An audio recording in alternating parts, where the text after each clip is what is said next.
One, two, three, one, two, three. Everybody can hear me? Okay. We good to start? Okay. So good afternoon and thank you for joining us today. I'm Branville Bard. I'm the Vice President for Public Safety and Chief of the Johns Hopkins Police Department. I'm joined by Colonel Hozark of the Baltimore City Police Department to update the community regarding a serious incident that took place on the Homewood campus this weekend. As many of you are aware, we notified our community over the weekend about an attempted rape on campus and the measures we had taken to support the BPD in their investigation and to apprehend the suspect. Today, we're here alongside the BPD to announce an arrest in the crime. The swift response, including the release of an image via our security cameras and a thorough investigation by both the BPD and our police and public safety officers, reflect the strong partnership we share, the value of this collaboration, and the deep commitment to our community and keeping our city safe. I'm going to now turn it over to Colonel Herzog. Colonel. Thank you.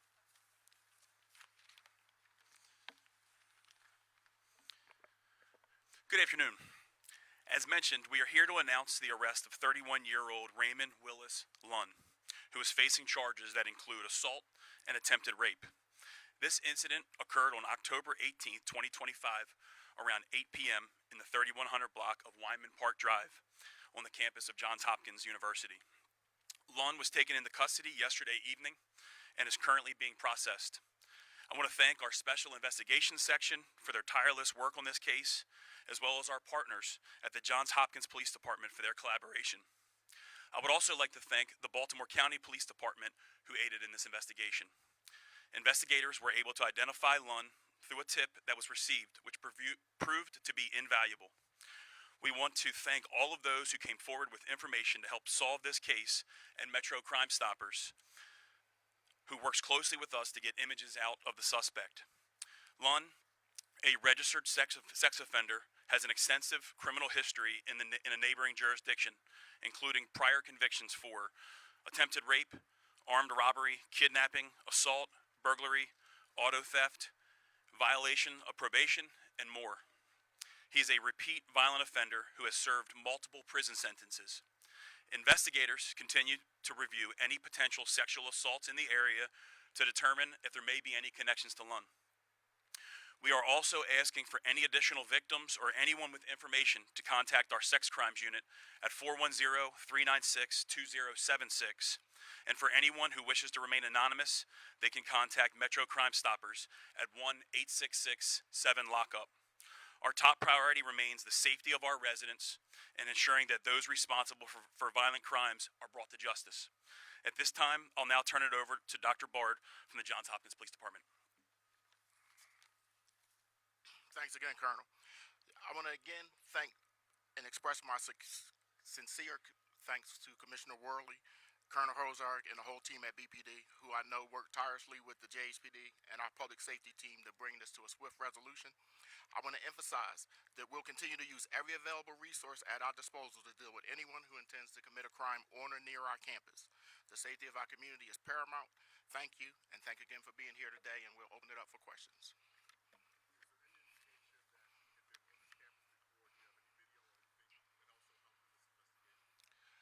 Colonel Hozark is responsible for the lead of the investigation. I will tell you that we were able to track the suspect's movements that day, and I'll turn it over to the Colonel. Thank you. Not at this time, but the investigation is still continuing, so that's still a possibility. So we're not fully able to answer that right now.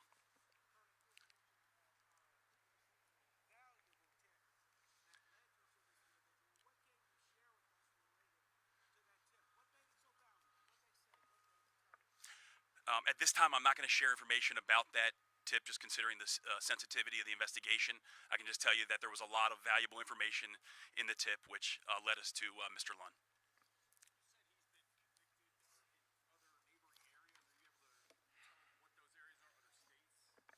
Neighboring jurisdictions, Baltimore County, specifically being one of them. Yep.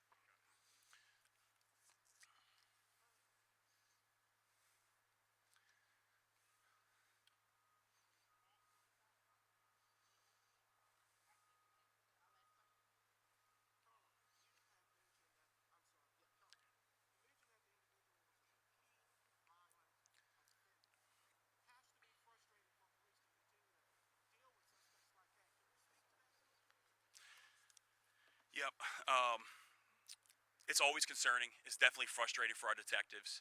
Um, we can't worry about that, though. We have to continue to investigate crimes, try to do our very best to keep people safe. And as frustrating as it is, we got to continue to do our job. And that's exactly what the detectives in this case did, what we did with our partners. And as you can see, we got a successful outcome.